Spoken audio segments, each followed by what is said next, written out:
Hello students, welcome to scholar Zila. मैं Tausif sir. आज के लेक्चर में हम एक इम्पॉर्टेंट टॉपिक डिस्कस करेंगे।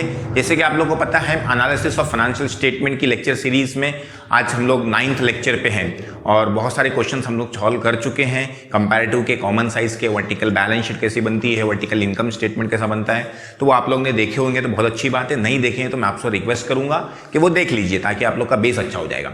आज से जो हम लोग को पढ़ना है एकदम अलग टॉपिक है, मतलब वो पिछले से इतना कोई उसका लेना देना नहीं है, एकदम अलग है, ये हट के है। तो आज हम लोग को पढ़ना है cash flow statement. Cash flow statement नाम में ही लिखा हुआ है कैश फ्लो, तो आप लोग समझ सकते हैं कैश फ्लो का मतलब कैश किस तरह से फ्लो होता है, बराबर ना, कैश कैसे जाता है और कैसे आता है। तो इसके लिए लोग दो चीजें यूज करते हैं, कैश इनफ्लो और कैश आउटफ्लो। कैश का आना और कैश का जाना। बिजनेस में कैश कहां कहां से आता है, बिजनेस में कैश कहां कहां जाता है, तो ये स्टेटमेंट बनाया जाता है। इसका स्टेटमेंट का अकाउंटिंग स्टैंडर्ड जो आप लोग को दिया हुआ है 3 है। बहुत इंपॉर्टेंट चीजें बताऊंगा और बहुत इजी तरीके से समझाऊंगा, कुछ नए नए लॉजिक्स आप लोग को बताऊंगा, तो आप लोग को चैप्टर बहुत समझ जाएगा और आगे की स्टैंडर्ड्स में बहुत ज़्यादा काम आता है। मतलब TY BCom और SY BCom या FY BCom या SY BCom में आप लोग को बहुत काम आएगा, दूसरे कोई अपने बैफ वगैरह जो भी करेंगे उसमें काम आएगा, बहुत ज़्यादा काम आएगा। बहुत मतलब अगर अभी समझ गया तो आगे बहुत ईजी लगेगा। तो अकाउंटिंग स्टैंडर्ड इसको 3 में मेंटेन किया जाता है, कैश फ्लो स्टेटमेंट। इसमें क्या करते हैं, कंपनी पता करती है कितना पैसा कंपनी के पास आता है और कितना पैसा जाता है। उससे फायदा ये होगा कि कंपनी को पता चलेगा कि जो हम लोग का नॉर्मल वर्किंग बिजनेस है, हम लोग उसको नॉर्मली रन कर पाएंगे कि नहीं। मालूम पड़ा इनफ्लो कम है, आउटफ्लो ज़्यादा हो रहा है, तो कुछ दिनों में बिजनेस को बंद करना पड़ जाएगा। मतलब या तो उसकी एक्टिविटी को क्या हो जाएगा, रुक जाएगी, या उसका ग्रोथ रुक जाएगा। तो इसलिए दोनों में बैलेंस बराबर होना चाहिए। इसलिए इसको शॉर्ट टर्म जो हमारी फाइनेंसिंग है उसको कैलकुलेट करने के लिए, उसको चेक करने के लिए कैश फ्लो स्टेटमेंट बनाया जाता है मोस्टली, ठीक है ना। तो अब हम लोग देखते हैं पैसा किस तरह से बिजनेस में आता है, किस तरह से जाता है। अब कैश फ्लो स्टेटमेंट में ये लोग ने 3 कैटेगरी बना के दिया है आप लोग को। कितनी कैटेगरी बताया है? 3 कैटेगरी। एक तो बताया है ऑपरेटिंग एक्टिविटी, दूसरा बनाया है, फर्स्ट है ये समझ लो आप लोग का, सेकंड बनाया है इन्वेस्टिंग एक्टिविटी,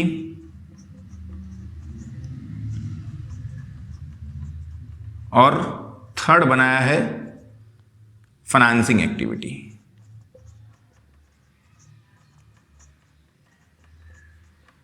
ठीक है, ये 3 कैटेगरी में आप लोग को चीजें डिवाइड किया गया है। किसके अंदर?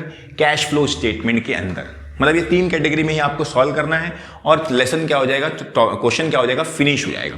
लेकिन ये समझने में बच्चे बहुत गलती कर देते हैं, बहुत छोटी छोटी गलती करते हैं, या छोटे छोटे लॉजिकल चीजें या कॉन्सेप्चुअल चीजें नहीं ध्यान देते, इसलिए उनको बहुत डिफिकल्ट लगता है कैश फ्लो स्टेटमेंट। लेकिन मैं आप लोग को एकदम सिंपल तरीके से बताऊंगा और गारंटी है कि अगर आप लोग ने ध्यान से सुने और सही से प्रैक्टिस किए और लॉजिक और कॉन्सेप्ट को ध्यान में रखे तो आप लोग को एकदम सिंपल लगेगा, जरा भी डिफिकल्टी नहीं आएगी। अब क्या क्या है मैं आप लोग को बताऊंगा, ध्यान से देखना। ये 3 एक्टिविटी है, ऑपरेटिंग एक्टिविटी, इन्वेस्टिंग एक्टिविटी और फाइनेंसिंग एक्टिविटी। अब मोस्टली अगर आप लोग ने देखा होगा तो जो आप लोग का ट्रेडिंग और प्रॉफिट एंड लॉस होता है वो ऑपरेटिंग पार्ट है। मतलब उसी से तुम्हारा बिजनेस क्या होता है, ऑपरेट होता है। उसमें ज्यादातर चीजें ऑपरेटिंग की होती है, मतलब बिजनेस से जुड़ी हुई खर्चे या इनकम या तो एक्सपेंस होते हैं, बराबर है। फिर आता है आप लोग का इन्वेस्टिंग एक्टिविटी। इन्वेस्टिंग एक्टिविटी में इसमें याद रखना कि ट्रेडिंग और प्रॉफिट एंड लॉस की चीजें आएगी मोस्टली, जो ऑपरेटिंग में लगता है, ठीक है ना। और एक आएगा करंट असेट्स भी आएगा इसमें, ठीक है ना। तो यहां पे मैं आप लोग के लिए लिख देता हूं ट्रेडिंग, प्रॉफिट एंड लॉस और करंट असेट्स और करंट लायबिलिटीज, मतलब वर्किंग कैपिटल बोल सकते हैं हम लोग। अगर आप लोगों ने ध्यान दिया होगा तो वर्किंग कैपिटल हम लोग करते थे ना, इसमें बनाते थे वर्टिकल बैलेंस शीट में वगैरह में, कंपैरेटिव में। फिर आता है आप लोग का इन्वेस्टिंग एक्टिविटी। इन्वेस्टिंग एक्टिविटी में आप लोग की 2 ही चीजें आती हैं, फिक्स असेट्स और इन्वेस्टमेंट्स। क्या क्या है? फिक्स असेट्स और इन्वेस्टमेंट्स। उसके बाद है आप लोग का फाइनेंसिंग एक्टिविटी। उसके बाद क्या है आप लोग के पास? Financing activity. फाइनेंसिंग एक्टिविटी में आप लोग के पास 2 चीजें मोस्टली आएगी, या तो आएगा आप लोग का आप लोग बोल सकते हैं कैपिटल, और दूसरा आएगा आप लोग का लोन्स, मतलब ओन फंड और लोन फंड। मोस्टली इसके अंदर कहां से पैसा हम लोग को आ सकता है, या तो हम लोग का खुद का पैसा हम लोग इन्वेस्ट करते हैं कंपनी के ओनर्स शेयर्स के जरिए, डिबेंचर्स के जरिए खुद का पैसा मतलब सॉरी डिबेंचर्स नहीं, शेयर्स के जरिए, खुद का पैसा, बराबर ना, इक्विटी शेयर और प्रेफरेंस शेयर के जरिए। या तो हम लोग किसी बाहर से पैसा लेते हैं, लोन के जरिए लेते हैं, डिबेंचर्स के जरिए लेते हैं, उसके जरिए, तो वो आ जाएगा आप लोग का फाइनेंसिंग में। तो फाइनेंसिंग मतलब क्या है, हम लोग को कहां कहां से पैसा आ सकता है या जाता भी है इसके अंदर, वो आगे आप लोग को समझ में आएगा। फिर इन्वेस्टिंग एक्टिविटी, इन्वेस्टिंग एक्टिविटी में खास करके क्या रहेगा आप लोग का, फिक्स असेट्स और इन्वेस्टमेंट। और आप लोग का ऑपरेटिंग एक्टिविटी में क्या रहेगा आप लोग का, trading, profit and loss, current asset और करंट लायबिलिटीज। अब ये समझने के बाद आप लोग को मैं लेकर आता हूं फॉर्मेट पे। फॉर्मेट में ध्यान देना मैं क्या क्या बता रहा हूं, इसको कैसे बनाएंगे, इसको कैसे बनाएंगे, इसको कैसे बनाएंगे। ये दोनों का थोड़ा लॉजिक अलग है, इसका लॉजिक थोड़ा अलग है, ठीक है ना। तो जरा ध्यान से देखना। तो कैसे शुरुआत करना है आप लोग को, तो सब में पहले आप लोग के 3 कैटेगरी बनाना है आप लोग को। तो पहला लिखना है आप लोग को cash flow from operating activities. क्या लिखना है, cash flow from operating activities, मतलब पहला पार्ट लिख दिया आपने। आप लोग को शुरुआत किससे करना है, नेट प्रॉफिट से। कैसे शुरू करना है, नेट प्रॉफिट से। नेट प्रॉफिट कैसे लेंगे आप लोग, current years profit minus last year profit. आप लोग को 2 साल की अमाउंट दिया होगा, तो आप लोग क्या करेंगे, करंट ईयर का प्रॉफिट में से लास्ट ईयर का प्रॉफिट क्या कर देंगे, माइनस कर देंगे। समझ एग्जांपल, ये ईयर का प्रॉफिट आप लोग का 10,000 है, पिछले साल का था 8,000, तो माइनस कर देंगे, कितना बचेगा 2,000। तो आप लोग यहाँ पे 2,000 यूज करेंगे, ठीक है। तो ये आ जाएगा आप लोग का नेट प्रॉफिट। अब यहां पे जो ना ऑपरेटिंग में थोड़ा कॉन्सेप्ट अलग है, इसमें कैश इनफ्लो और कैश आउटफ्लो नहीं चेक करते। क्यों, प्रॉब्लम ये है कि अगर इसमें कैश इनफ्लो और आउटफ्लो ऑपरेटिंग के तरीके से चेक करने बैठेंगे तो पूरा मतलब सैलरी, रेंट, स्टेशनरीज वगैरह सब कुछ लेना पड़ेगा, तो बहुत लंबा स्टेटमेंट बन जाएगा। तो ये लोग उल्टा काम करते हैं। किससे शुरू करते हैं, नेट प्रॉफिट से। किससे शुरू करते हैं, नेट प्रॉफिट से। और जो भी नॉन ऑपरेटिंग चीजें, मतलब ऑपरेटिंग चीजें नहीं है, उनको हटा देते हैं उन लोग। तो उन लोग को मालूम पड़ जाता है कि ऑपरेटिंग से कितना पैसा हम लोग को आता है, कितना पैसा जाता है, मतलब कितना मोस्टली ऐसा होता है कि ऑपरेटिंग से पैसा आता ही, जाता थोड़ा कम है, क्योंकि कंपनी ऑपरेटिंग मतलब बिजनेस चलाने के लिए तो चल रही है।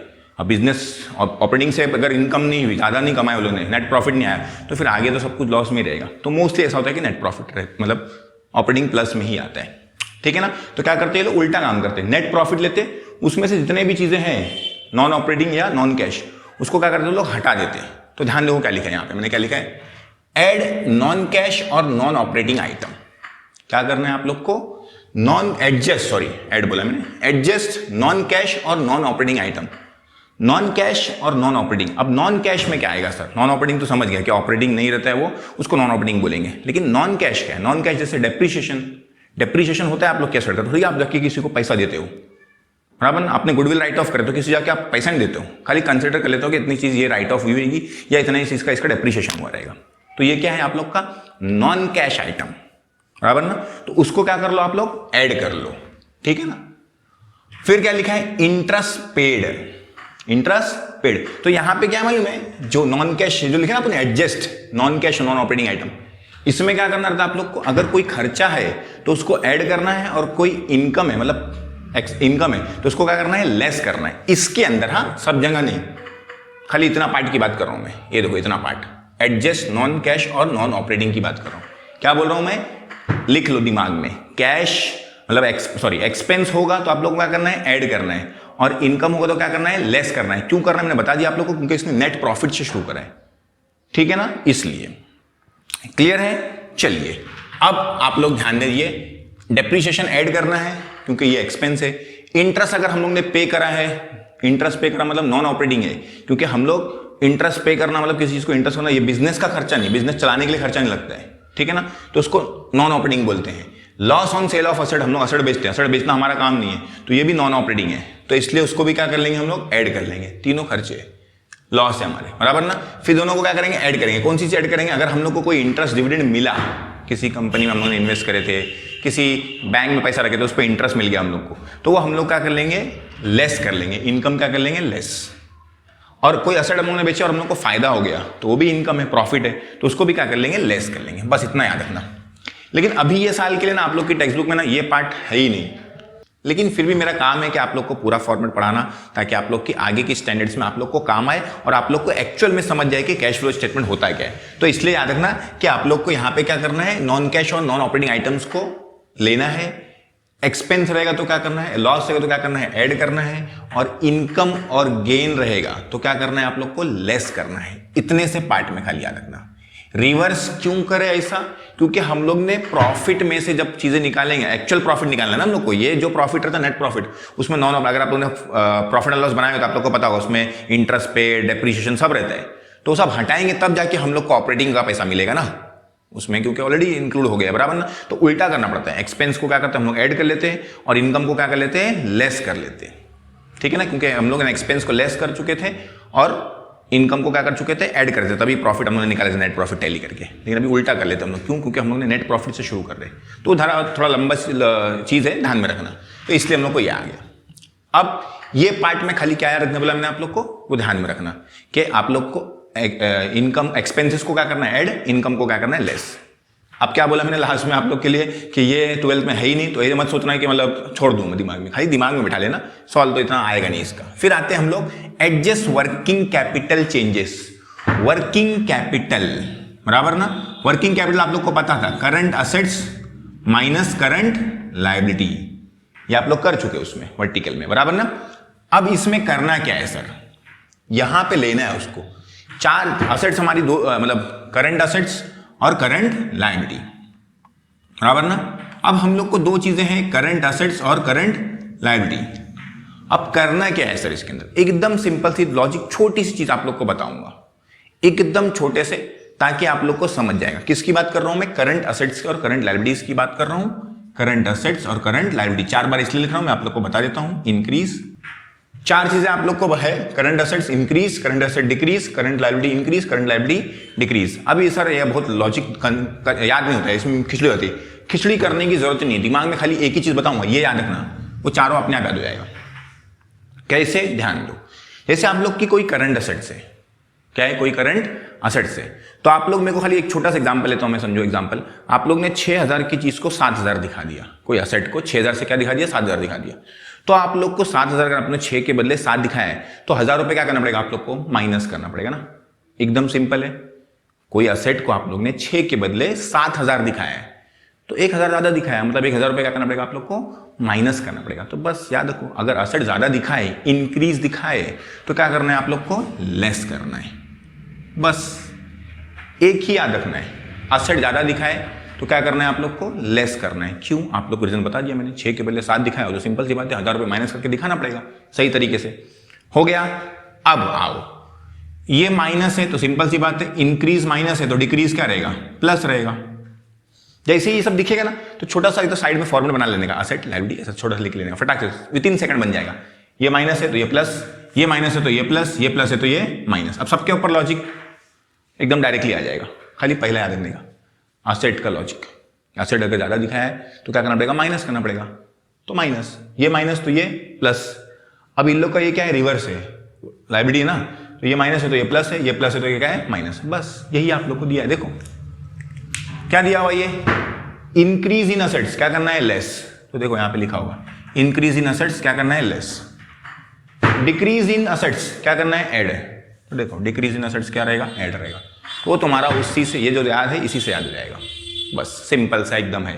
आप लोग को क्वेश्चन में 12th में अभी जो क्वेश्चंस दिए हैं, चारों क्वेश्चन, मतलब सॉल्व में भी अनसॉल्व में भी इसी के बेस पे हैं, मतलब ये ऊपर का पार्ट नहीं, खाली इतना ही है, चेंजेस खाली देखना है, खाली देखना है कि जैसे हम लोग का, आप लोग का क्रेडिटर्स, वो करंट लायबिलिटी होती है, तो क्रेडिटर्स 10 थी, 6 हो गई, कम हो गई, तो 4000 रुपये क्या हो गई, डिक्रीज हो गई, तो करंट लायबिलिटी डिक्रीज क्या करते हैं, माइनस, 4000 माइनस कर देने का, बस एकदम सिंपल। क्वेश्चन आएगा आप लोग को समझ जाएगा पक्का। तो ये हो गया आप लोग का cash flow from operating activities, यहाँ का लॉजिक याद रखना, यहाँ का कॉन्सेप्ट याद रखना जो बताया मैंने आप लोग को। अब आते हैं हम लोग cash flow from investing activity, second part पे। किस पे, सेकंड पार्ट पे। यहाँ पे क्या रहता है, फिक्स असेट्स और इन्वेस्टमेंट्स, क्या रहता है आप लोग के पास, फिक्स असेट्स और इन्वेस्टमेंट। ज्यादा टेंशन लेने की जरूरत ही नहीं है, एकदम सिंपल है कि यहां पे क्या करना है, पैसा आएगा, पैसा आएगा इन दोनों के जरिए, फिक्स असेट के जरिए, इन्वेस्टमेंट के जरिए। क्या ढूंढने का, फिक्स असेट्स और इन्वेस्टमेंट के जरिए अगर पैसा आएगा तो क्या कर लेने का, ऐड, पैसा जाएगा तो क्या कर लेने का, लेस। बस देखो यहां पे लिखा है इंटरेस्ट डिविडेंड रिसीव्ड, बराबर ना। इंटरेस्ट डिविडेंड किस पे मिलता है, इन्वेस्टमेंट में मिलता है ना, इंटरेस्ट या डिविडेंड मिलता है हम लोग को, हम लोग कोई पैसा इन्वेस्ट करते हैं तो हम लोग क्या कर लेंगे, पैसा आएगा, इंटरेस्ट मिलेगा तो receive, add. Sale of profit on assets, हम लोग ने क्या करे, कोई असेट बेचे और हम लोग को क्या हो गया, उस पे असेट बेचे तो हम लोग का क्या होगा, पैसा आएगा, बराबर ना, तो क्या कर लेंगे, ऐड। बस। कोई परसेंट हम लोगों ने खरीदे तो पैसा क्या होगा हमारा, जाएगा। तो यहाँ पे कोई टेंशन नहीं, पैसा आएगा तो ऐड, पैसा जाएगा तो लेस। कौन से तरीके किस पे देखने का, लेकिन खाली फिक्स असेट्स और इन्वेस्टमेंट्स पे, ठीक है ना। असेट लिखा मतलब समझ लेना ये कौन सा असेट है, फिक्स असेट है। क्लियर है। फिर आते हैं हम लोग उसका टोटल करेंगे तो हम लोग को net cash from investing activity मिल जाएगा। फिर आएगा हम लोग का cash flow from financing activity. Financing activity में खास करके क्या आएगा आप लोग का, कैपिटल मतलब शेयर कैपिटल, और बोरोड फंड। बोरोड फंड मतलब लोन फंड जिसको हम लोग बोलते हैं, बराबर ना, वो दोनों का पार्ट। मतलब कैपिटल में equity share capital, preference share capital आएगा आप लोग का, और लोन में क्या आएगा आप लोग का, डिबेंचर्स, बैंक लोन वगैरह आएगा। तो वही यहाँ पे भी लिखने का कि अगर पैसा आएगा तो हम लोग क्या करेंगे, ऐड, पैसा जाएगा तो क्या करेंगे, लेस। जैसे अब आप लोगों ने शेयर इशू करे तो शेयर इशू करते तो क्या आता है, पैसा आता है तो ऐड कर देना है। लोन लिए, पैसा आएगा, ऐड कर दिए। शेयर्स रिडीम करे मतलब उसको पैसा उन लोग को शेयर्स लेके पैसा रिटर्न दिए, रिडम्पशन उसको बोलते हैं हम लोग, तो उसमें पैसा आप लोग का जाएगा तो लेस कर दिए। लोन को रीपे कर रहे तो पैसा जाएगा, लेस कर दिए। इंटरेस्ट पे कर रहे तो पैसा जाएगा तो क्या कर देंगे, लेस कर देंगे। हो गया। फिर इसका टोटल करना है तो इसका भी टोटल आ गया, cash cash generated from operations या operating activities, net cash from investing activity, और लास्ट में आ गया आप लोग का net cash from financing activity. तो ये तीनों को प्लस करोगे आप लोग। अब कुछ ब्रैकेट में रहेगा तो आप लोग को समझ लेना है कि मतलब वो माइनस में है तो माइनस करना पड़ेगा, जरूरी नहीं कि हर अमाउंट क्या है प्लस में आए, ठीक है। तो तीनों का टोटल करोगे तो ये मिल जाएगा, जिसको हम लोग बोलेंगे नेट इंक्रीज और डिक्रीज इन कैश, कि कैश इंक्रीज हो गया कि डिक्रीज हो गया, बस। फिर उसमें से क्या करना है आप लोग को, add cash at the beginning. अब आप लोग को कैश का बैलेंस भी रहता है स्टार्टिंग में, और मतलब साल, मतलब बोलते ना साल के स्टार्ट में, साल के एंड में। तो स्टार्टिंग वाला क्या कर लोगे, ऐड कर लोगे, क्या मिल जाएगा answer, cash at the end. मतलब ये आप लोग को जो रहेगा ना, ये वेरिफिकेशन के लिए रहेगा। आप लोग के पास ये अमाउंट आप लोग को पता होगा, आपके टेक्स्ट बुक में दिया होगा, क्वेश्चन में दिया होगा। अगर आप लोग का ये सब करने के बाद ये अमाउंट जो आप लोग का डायरेक्टली आया, इसमें इसको ऐड करके नहीं आया ये, तो मतलब आप लोग ने गलती करे। और अगर आ गया मतलब आप लोग का राइट है, टैली है, बस। वेरिफिकेशन भी इसको कर सकते हो आप लोग, जैसे फाइनल अकाउंट में हम लोग को वेरिफिकेशन मिलता है, एनपीओ में मिलता है, वैसे ही इसमें भी मिलेगा कि हम लोग हमारा आंसर वेरीफाई कर सकते हैं। तो ये हो गया आप लोग का कैश फ्लो का फॉर्मेट। याद रखना इंपॉर्टेंट चीजों मैंने आप लोग को बताया है। ये हो गया क्वेश्चन आप लोग का फॉर्मेट कैश फ्लो स्टेटमेंट का। बहुत सिंपल तरीके से मैंने आप लोग को बता दिया। अगर कुछ भी डिफिकल्टीज है तो आप लोग मुझे कमेंट सेक्शन में पूछ सकते हैं, इंस्टाग्राम पे फॉलो करके भी पूछ सकते हैं। मैंने क्या बताया आप लोग को कि आप लोग को एक्टिविटीज को, जो आप लोग की कैश फ्लो की एक्टिविटी, कैश फ्लो का जो स्टेटमेंट है उसको 3 एक्टिविटीज में डिवाइड किया गया है। पहला ऑपरेटिंग, दूसरा इन्वेस्टिंग, तीसरा फाइनेंसिंग। ये रहा आप लोग का इन्वेस्टिंग, बराबर है, सॉरी ऑपरेटिंग, ये रहा इन्वेस्टिंग और ये फाइनेंसिंग। खाली याद रखना कि ऑपरेटिंग में 2 पार्ट है। पहला है एडजस्ट नॉन कैश और नॉन ऑपरेटिंग, बराबर है। दूसरा है आप लोग का एडजस्ट वर्किंग कैपिटल चेंजेस। इसमें अलग लॉजिक बताया मैंने आप लोग के लिए, इधर क्या बताया, अलग चीज बताया। इसके लिए मैंने आप लोग को बताया कि जो भी एक्सपेंसेस है नॉन ऑपरेटिंग वाले और या नॉन कैश वाले, उसको क्या कर लो, ऐड कर लो, और इनकम को क्या कर लो, लेस कर लो। इसमें क्या बताया आप लोग को कि ये फॉर्मेट बताया कि असेट अगर इंक्रीज दिखा रहा है, आप लोग ज्यादा दिखा रहा है, तो आप लोग क्या करोगे, इसको लेस करोगे। अब बाकी सबका मैंने आप लोग को डायरेक्टली बता दिया, ये लेस है तो ये क्या है, ऐड है। अब इन लोग का अपोजिट ये है लाइबिलिटीज, तो इधर माइनस तो इधर प्लस तो इधर माइनस, ठीक है। तो ये हो गया आप लोग का इसका फॉर्मेट। अब आते हैं हम लोग इन्वेस्टिंग एक्टिविटी और फाइनेंसिंग एक्टिविटी पे। इन्वेस्टिंग फाइनेंसिंग मैंने आप लोग को बताया, इन्वेस्टिंग में आता है फिक्स असेट और इन्वेस्टमेंट। अगर आप लोग को फिक्स असेट और इन्वेस्टमेंट से पैसा आ रहा है तो आप लोग क्या कर लो, इसमें ऐड कर लो। और अगर फिक्स असेट्स या इन्वेस्टमेंट की वजह से पैसा जा रहा है तो क्या कर लो, लेस कर लो इसमें। और अगर फाइनेंसिंग की वजह से पैसा आ रहा है तो ऐड कर लो। फाइनेंसिंग और लोन की वजह से, मतलब कैपिटल्स या लोन, शेयर कैपिटल, मतलब प्रेफरेंस शेयर और इक्विटी शेयर की वजह से पैसा आ रहा है तो ऐड कर लो। लोन की वजह से पैसा आ रहा है तो ऐड कर लो। और उनकी वजह से पैसा जा रहा है तो क्या कर लो, लेस कर लो, बस हो गया। और कुछ करना ही नहीं, लास्ट में टोटल करना है तीनों का टोटल। उसमें कैश क्या करना है आप लोग का, स्टार्टिंग का कैश क्या करना है, एट द बिगिनिंग वाला ऐड कर लेना है। अगर वो तीनों को टोटल और cash at the beginning total करने के बाद सेम आया आप लोग का कैश एट द एंड, तो मतलब आप लोग का राइट है। नहीं है तो क्या है, आप लोग का रॉन्ग है। तो ये क्वेश्चन आप लोग का फिनिश हो गया। बहुत डिटेल तरीके से मैंने आप लोग को समझाने की कोशिश किया है। अगर वीडियो अच्छा लगा तो लाइक जरूर करना, कमेंट करना, और वीडियो को, ये टॉपिक को ध्यान से पढ़ना। वीडियो अगर नहीं समझा तो कमेंट में भी पूछ सकते हो और उसको एकदम ध्यान से समझ सकते हो। वीडियो अगर आप लोग को अच्छा लगा हो तो अपने दोस्तों से जरूर शेयर करना। Thank you very much. अगले वीडियो में मिलते हैं क्वेश्चन के साथ में। एक क्वेश्चन कराऊंगा आप लोग का, आपकी टेक्स्ट बुक का, जिसमें हम लोग उसको डिटेल में डिस्कस करेंगे। Thank you very much.